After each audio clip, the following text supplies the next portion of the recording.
Welcome to the Diary of Discovery, the podcast where we delve deep into the human experience of healing and transformation.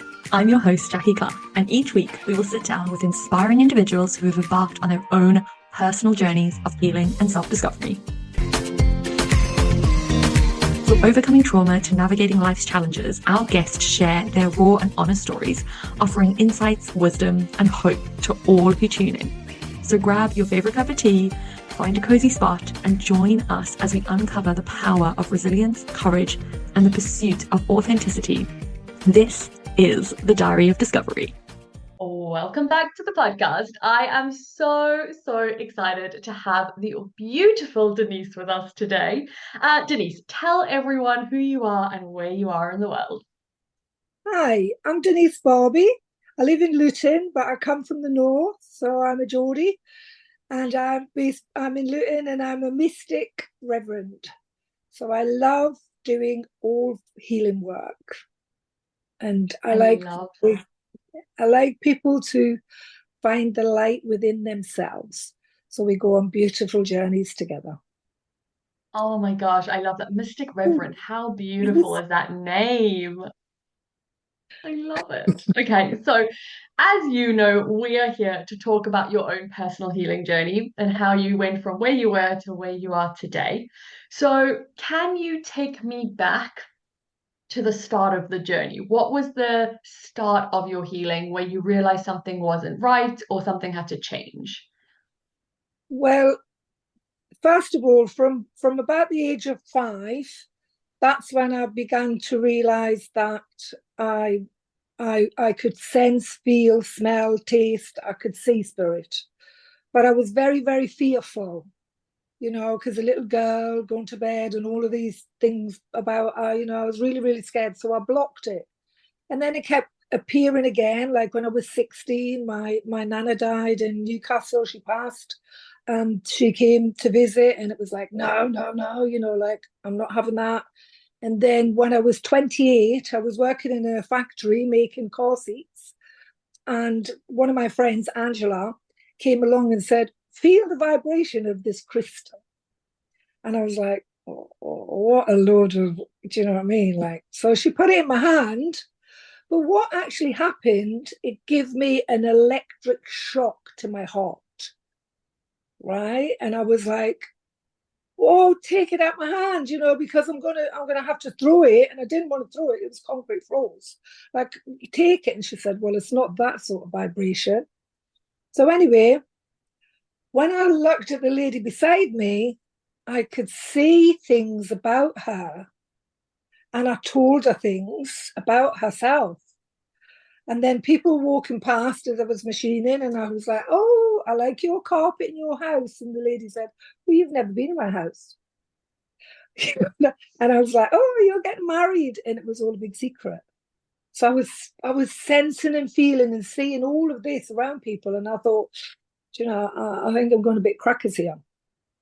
So somebody mentioned going to a spiritualist church. And then that was my beginning. I went to the spiritualist church. I sat in circle. I developed my mediumship gifts and stayed there for 5 years. And then again, there was more from that, because then I felt very stuck. And I knew at that time when I was 28, and I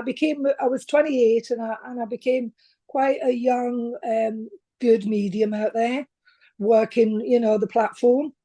But I was very much wanting to connect with the grief and the pain within the person and not just the message. So that's when I went to my God space, my divine, and said, if this is my journey, then I want to be working with the pain. If I'm to heal and I'm to be here as a channel and a vessel, then it's about healing the pain, healing the shadow, healing the grief. So that was my beginning. So yeah. Wow, And that's incredible. That's so incredible. And as you were kind of going through, so you said there were multiple occasions where you kind of hid it and you pushed it down and you thought, no, no, no, no, no, like you can't deal with that. What did you have to embrace about yourself? What did you have to accept about yourself in order to actually take that step and go into accepting that that's who you were? I had to honor my gifts. I had to know that this was within me, and I had to share it. It wasn't for me only. I had to be of service. I had to share it. It was for others. So I had to What honor. changed for you to accept that that was the path you had to take? It was once that awakening in my heart. I mean, now later on down the line, people say it's like a Kundalini experience. For me, it was like electric shock. It was an awakening. So once that awakening happened within my system, I could not revert back. I couldn't. It was like, you need to keep going forward now, and you need to listen to yourself, and listen to the divine, the connection. And then Mm. that's the way my path has been really from then. That's Because I so don't, amazing. it just appears, like if I'm to do something, it'll appear and I'll go off and I'm like an innocent little child, I'll just dip into it, but it's something like really powerful. But I never really know like the full direction of where I'm heading. It's just like, whoa, let me try this. Lovely. And then Mm. it's always really important. But yeah, it was the awakening bit for me was like I couldn't revert back. I had to be the channel. That's so amazing. It's so interesting because so many people talk about this like really long moment of, their healing and they are discovering who they are. And it's so amazing to hear of like this instant, like it was an instant. And then it was like, okay, now I am this person and I have to honor this Yeah. journey. Like that's That's what such a, yeah, it's such a different take, which is, I think, so incredible. and it And happened. actually, oh, go for it. Yeah. Happened at 28. So that happened at 28. So I was training to be a medium because I was developing my gifts by my teachers in the church. So I was training to be that medium. And then 2 years later, my father passed in a car accident at 55. So I honestly believe that I had to be in that space to be able to be okay in that space, to get through that next part of my life. So there was no, yeah, that's why I knew it was like that was all meant to be at that time. And that lady giving me the crystal and da da da da. And the crystal was bloodstone, and they say bloodstone was connected to Jesus Christ. Mm, So amazing. yeah, That's so incredible. So when you were going through that journey, and I guess like with things like your father passing suddenly and, bigger moments as you've gone on that journey, were there any moments where you felt like it was just too much? Like you definitely. couldn't stay in that space, like you just couldn't be in that space? Tell me about them. That was a long time later because this was when I was 28, and then I went on to find Louise Hay's work.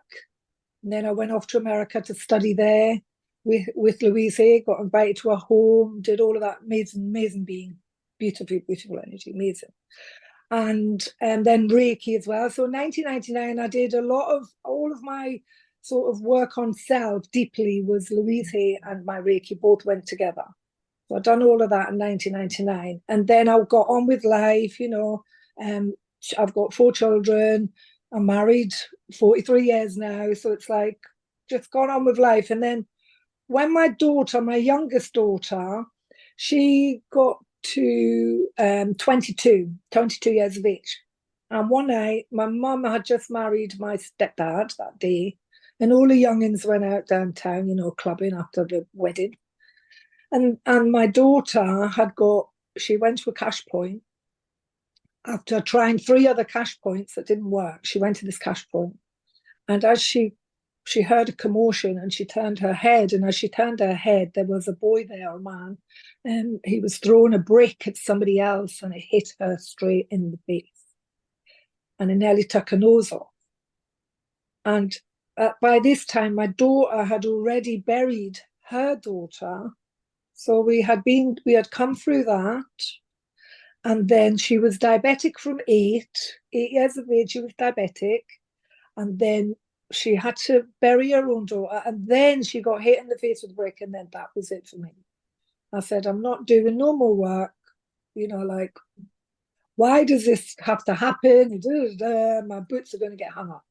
That was the one Mm. time I really felt in my life, and the one and only time I felt I can't do this anymore. Like I can't serve when that's happening in my life. Do you know what I mean? Mm. And I was broken-hearted, like broken-hearted about, her nose, and I had already received information in dreams that it was going to happen, but I didn't know what the dream meant at the time.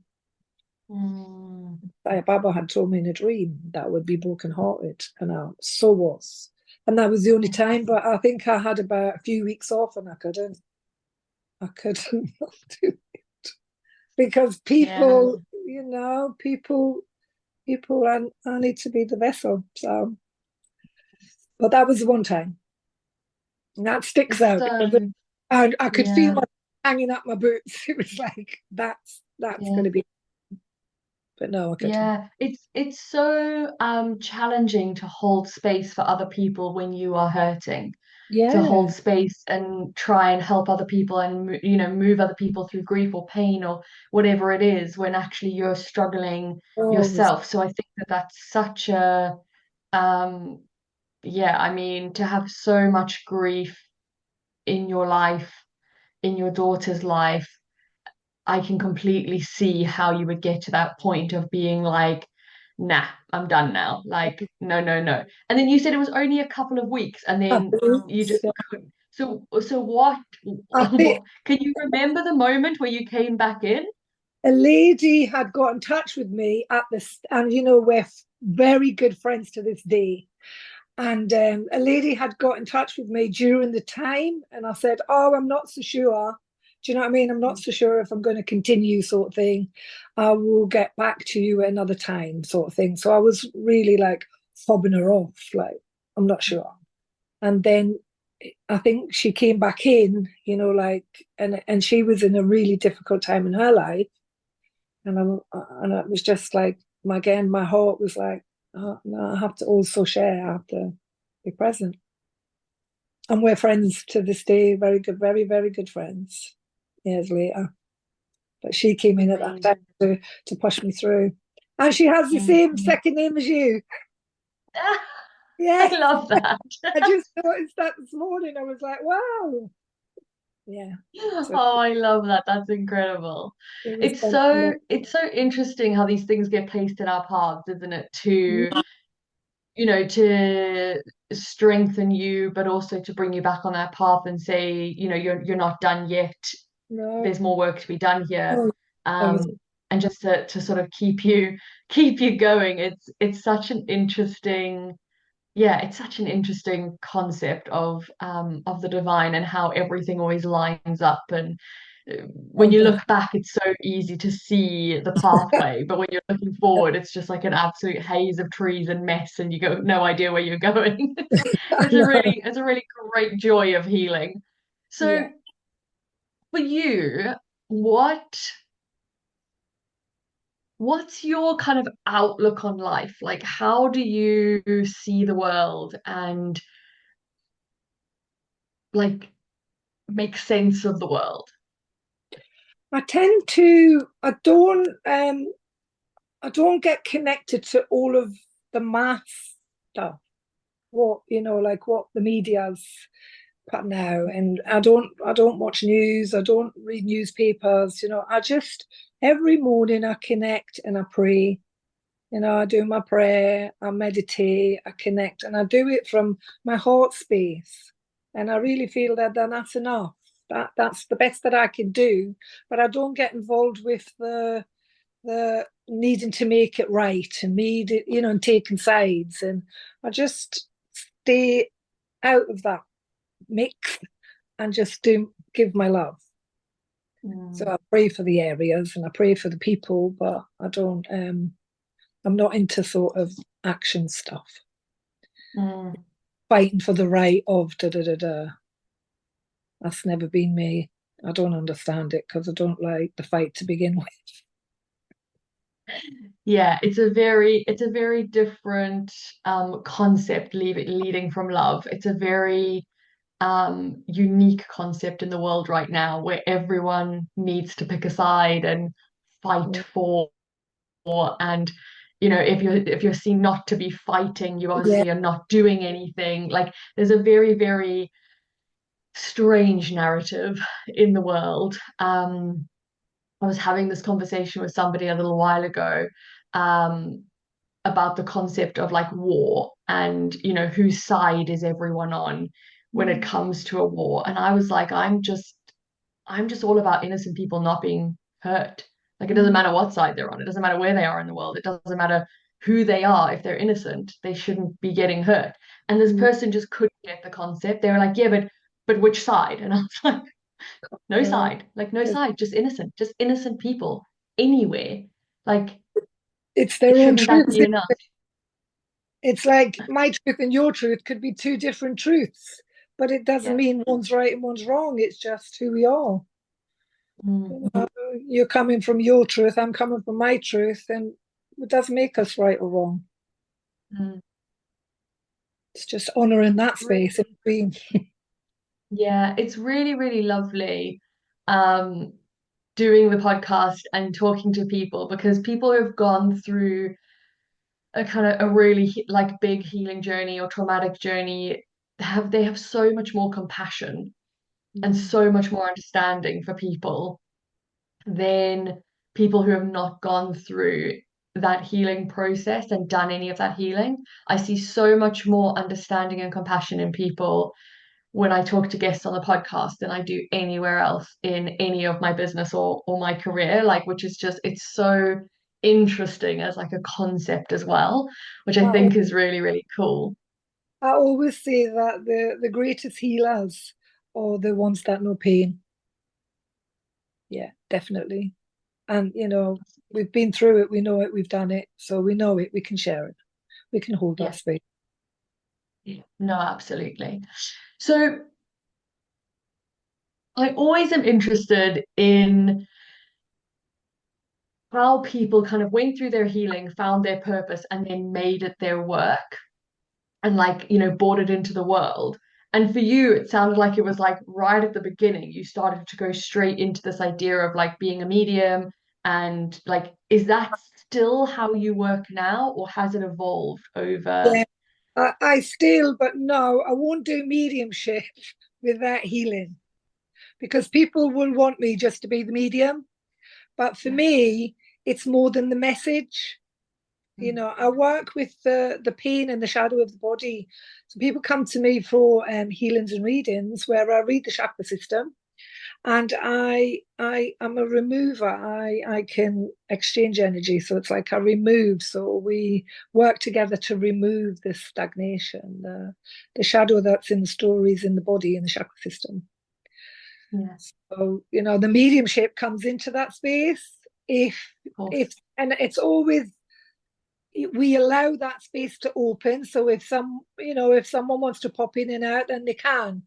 But it's not all about mediumship, Mm. because it's more than the message. Yeah. So that's the way, and I love doing my work like that. It's more of a healing for me. Healing is my bit. I like Mm. healing. And what does that look like? Like, Healing. It's people come to me. Well, this I can only go by what I see in other people. So people come to me, mm, and they can be, like some people can be very down, can be very depressed. They don't even have a connection to source. They don't know nothing about, the God space. I had a big discussion with a priest in Lourdes a few years back when I said, you got it easy because you people come to you and they know that where they're going. They're connected to source, and they're like, for me, people come to me and they don't know nothing about that. mm, So for me, with my healing, is because I'm the channel, so it's us. I say, where I'm a divine channel. So with the healing, it's like the person can come to me like with a tea light flame inside of themselves, and then by the time we finish the process, we've went, and every time we're turning it up and we turn it up and we turn it up, and then by the time we finish, that person is so different in their life. because I work I work the consciousness, I work the mind, the body, the soul, and the emotion. The emotion is very important as well. So by the time we finish, like they're off and they've got their connection to their source, whether it be nature, water, God, saint, whatever that is. But there's an opening and an awakening. So I love it. And then some people come that, amazing business people, they come to me and then it's to grow themselves to another height again, within. So it's removing some more blocks. So yeah. But I never know what I'm doing till the person comes, because it's unique, isn't it? Like with you would see that every single person you connect with is unique. It's not the same story, it's different. Yeah, absolutely. And I always find that it's interesting because there are similarities. Like there's always similarities in the journeys that people take. So like there has to be a level of acceptance, a level of responsibility, of wanting to heal, of wanting to change, of wanting to take that first step. Because if somebody's not willing to do that, they'll never start the process and they'll just live in that shadow always. So I think there's always that level of somebody sitting down and just saying there's got to be something better than this, like there's got to be something, like something has to give now. And then it's that responsibility to actually walk through the hard stuff, because as you will know and I will know, healing is not easy. Like there are moments where it's very difficult. So actually being able to stay in that place and say, I'm going to take responsibility for myself. I'm going to walk through this path. I'm going to, do the things that I need to do to go on this healing journey. Yeah. And the fact that you come into that journey and give people that support in that system, like, it's so incredible. It's so incredible. Yeah, it's a holding, and they know they're being held energetically, that I'm holding. But when they come to me, because some people come, oh, I've heard from you, and I've heard about you from somebody else, and and they come in, and I'll say, well, you've surrendered today. By coming through my door, I know that's a massive surrender for that person. And I pray for everybody that comes to me anyway. So, but it's a massive surrender. It's a show me, like guide me, help me really on that deeper level, what they might not know, like consciously. Yeah, no, absolutely. Yeah. Absolutely. I think there's so much of that process as you're going through healing that is subconscious, that is in your nervous system, that you might not even realize what you're shifting, but you're shifting. Yeah. And I actually read it back to them. So when they come to me, then they receive a written reading. So I read their energy back to them without them sharing it with me. And that's where we get the breakthroughs, because they don't know what I'm going to read back to them, but it's themselves and it's their story. And it's not mine. It's amazing, isn't it? I don't need to know anything about the person. Amazing. I love my gifts. So have you ever had somebody do this process on you? Never. Oh, interesting. And no one has never done it in my way either. Never. No. There's only one of me. Yeah, no, absolutely. It's just so interesting I haven't been taught this process. This is me. This is when I was first with my first Reiki master. I told her, oh, I'm receiving all this information when I do Reiki and da. And she said, no, it's rubbish. It's rubbish. And I've sat with it and I said, oh no, it's not rubbish. Like it means something. It really means something. And I thought, no, I'm gonna share it. And that's the way I went. I trusted source, and I know it's truth. So that was the way I went. It was like, no, it is for that other being. They need to know themselves without me knowing them. A mystic as well is, for me, it's like I know without knowing. No one's taught me to do that. You know, that's within me. I think I come in with that. Yeah, absolutely. Yeah. So, what would your advice be for somebody who's going on a healing journey, who's starting this process? I definitely say like listen to themselves, you know, like stop looking out for to get the answer constantly, like stop searching to find the answer. Listen, like sit down, take a couple of deep breaths with yourself, maybe close your eyes, light a candle, and just be present with yourself and listen. Let the soul speak. Listen, and then take your steps from there. It will be guided. It will be shown. You know, a lot of me at the beginning was like, oh, I've got to do that, and I've got to do this, and I've got to do this. And then when you go all the way around the circle, because I've been working on myself since I was 28, so I'm going to be 60 next month. So, I mean, I've went right the way around there, and it's everything's within. We've just got to be willing to get in there. So that was going to be my next question. What if somebody's really new to this? They're feeling very disconnected from themselves. Maybe they're feeling a bit depressed or in those kind of really low vibe energies. What would your recommendation be to them to start tapping into that source? That's when people come to me as well. It's like when they find me, it's because they can be at that space. So I suppose it's where they feel guided. You know, if someone tells them about someone or they see something or something like that, like it's to follow, to go and see what that's about. You know, I had someone in the other day who was new to all this, doesn't know nothing about it, and open-minded, and blew his socks off. Do you know what I mean? But he listened to someone that said, "Go see her." So I think it's the connections, like listen to what's going on around you. Very much about listening for me, I think. Like, Yeah. because it's there. It's like they say we're 5 away from everything we ever need.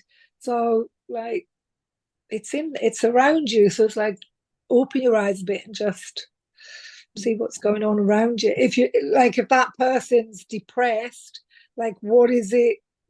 They might have to find it. For me, I wasn't in a depressed space, but I wanted to know more about my pain. Like, why am I carrying like the stuff from the past, the parent stuff? And then that's when I found Louise Hay. It was just by walking to a shop. So I think you can't really say what is the best route. It's just where you feel guided. Mm. You know, I think it's so interesting around the like eyes open, listen to guidance, and be open-minded. Like be ready for the fact that the answer is around you. I think that's such a beautiful concept of if you're feeling stuck, like eyes open, ears open, open-minded. Like that's it's perfect. because it's there, but sometimes we just can't see it because we're, clouded. Mm. So but it's around you, it's there, it's already showing you. You probably just picked up a book or a magazine and read a paragraph in it, and it was in that paragraph. Stuff like that's what speaks to me anyway. It's so amazing. I think it is, but it is all of those divine like moments, isn't it, that get you to the place that you are. I always think when I look back at my own journey, I always think of it in the same way of like in a moment where I felt so down. For me, the first thing was a Facebook ad that I saw of a business coach that was talking about their depression and where they were and how they were struggling. And then I got into their world, and then I found the next coach like through their world. And then I found, a networking group and a group of friends. And then I found like, and it just kind of like completely spread out from there. But it was in that moment I could have just scrolled past and been like, ah, no, I can't deal with that right now. It's Definitely. it's all of those small things, isn't Small it? things, yeah, small things. I had a meditation when I done the Louise Hay. I had a meditation, and I seen this advertisement in this meditation about going to America.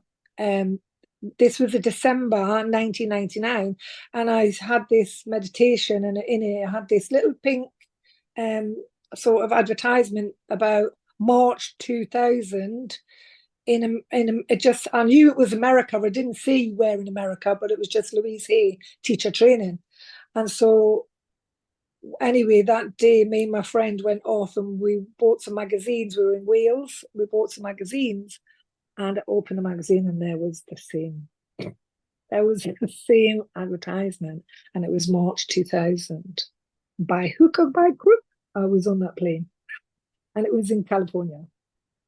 And the money just No. so it's like, just be awake, like be, as you say, open-minded, and But it's hard. It's hard for people that are not awake and very depressed, and so it would just be like gentle steps, like even if they can get out for a little walk to move and stuff like that, just to get them, like shifting. Yeah, absolutely. Yeah, absolutely. So for you, obviously, as you said, this has been an ongoing journey. This has been from 28 to a wonderful 60 years old. What is the next level of healing for you? What is the next focus for you? My book, my book. I really want to write my story. So yeah, my book with the journey with the divine. So from the beginning, because it's not been an easy journey. So and the divine's been there most of the way, even though I just kept shutting the door at times. But I knew that from a young age. So I want to write my story. So I feel that's the next part of my healing is to birth that. And I do want to write for children, especially children in pain. So because I know that bit. And then I want to be able to, as one sells, is to give one on to the child that doesn't have. So and that can't have. So yeah. So that's my next part for me. And I knew this a long time ago, but I knew I couldn't do it till my family grew and then they had their family. And now they're all up and off and all the little ones are growing. So it's like now I've got time for my little bit for me. So yeah. That is incredible. I think bringing a book into the world is an absolutely amazing feat. Like it takes discipline, it takes real thought and real kind of foresight to go through that process. So I think anybody who sits down and does that is absolutely incredible. But I also think that writing a book is so healing. Going through that process, I think that that is such a beautiful gift to give the world. And I mean, having that like children's aspect and the charity aspect, like that speaks so deeply to who I am as well. I think that that is absolutely beautiful. I knew that when I went to see Sai Baba in India many years ago, and I was in a taxi and across, the country, and the little children were going to school in all the heat, and they had their little umbrellas because it was really hot. Some did, and but every child didn't have any shoes. They didn't have no feet. Oh, and I mean the sun was. They were covering their heads, but their feet. Oh, so that I knew that one day that's my giving back. I need to, yeah, I need to be able to give back so we can do that. So we can help the little ones more all over the world. Yeah. Love that. I love that so much. Um, yeah, a lot of people don't know. One of my really, really big dreams has always been to start an educational charity in South Africa, to close the education gap, because we've still got such a huge education gap between girls and boys in this country. And it's always just been such a dream of mine to bring that into the world. So just everything in me just like vibrates with excitement for that vision that you're going to be part of that in the world, like in the space as well, which is just so incredible. Yeah, definitely. That's part of my mission, I think. Hey, Yeah, if it's part of your mission, I know you're going to achieve it. Like, look at the path you're on. I know. Yeah. It's so incredible. Oh my gosh, this has been so amazing. I've absolutely loved talking to you today, and we'll put some links below so that people can get in touch with you if they want to come and experience what you do, or be part of your charity to raise money for children in the future. It will be absolutely incredible, yeah, to be able to share that with people. So thank you so much for coming and sharing your story today. Thank you for listening to another inspiring episode of The Diary of Discovery. If you found value in today's conversation, don't forget to subscribe to the podcast and share it with your friends, family, or anyone else you think might benefit from the stories of hope and transformation. Your feedback means the absolute world to us, so please take a moment to leave a review on your favorite podcast platform. Your reviews help us to reach even more listeners and continue to bring this meaningful content to the world. Until next time, remember, your healing journey is valid. You are never alone, and you have the strength to get through this. Keep shining bright, and we'll see you in the next episode of The Diary of Discovery.